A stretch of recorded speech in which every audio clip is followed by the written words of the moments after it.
Kua roa nei te taone o Ōtepoti e tatari ana mo tēnei whakawhanaketanga. He oi anō, kua mutu rā ngā mahi. He makariri.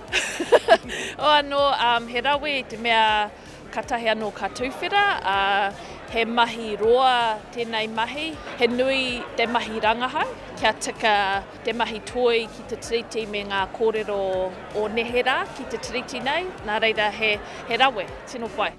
Timata ai ngā whakawhanaketanga i te tau 2021, hei whakatika i te whakatakotoranga o te wai.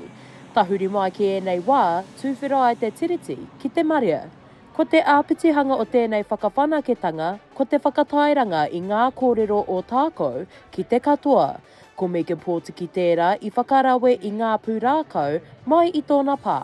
Te nuinga no ngā kōrero o hori krei taiaroa, engari i tōna wā i noho ia ki te taha o ngā kaumātua ngai tahu i taua rautau, ki te kohi ngā kōrero mo te mahere whenua nei, engari mō ngā kōrero ngā ingoa o mua o te whenua, me te kohi mahinga kai.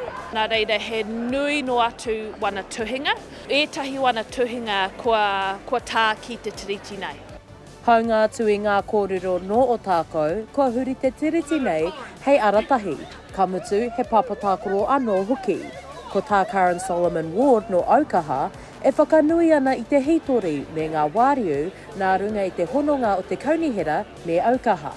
I think this was one of the first projects that we've started with DCC in terms of design integration, and we've been able to grow together and get to know each other and really bring that working partnership to life, and it's set us on a really good path for a lot of other projects that we're now working on with the DCC. Ko te hiahia o te koromatua nei, a Jules Reddick, kia whakatairanga ngā kōrero o te mana whenua, puta noa i te taone. I'm very keen to see more mana whenua presence throughout the city so that we have more of a realisation and understanding that, that life didn't begin when the Scottish settlers arrived. There was a whole lot of people here prior, and so that to have that interweaving of cultural narratives is really good, and it's good to see it on an everyday basis on the street. Ka āhei ngā waka ki te traiwa i runga i te tiriti hou.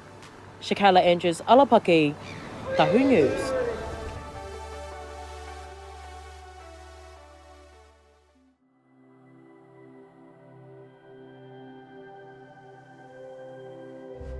Ko te reo, te take.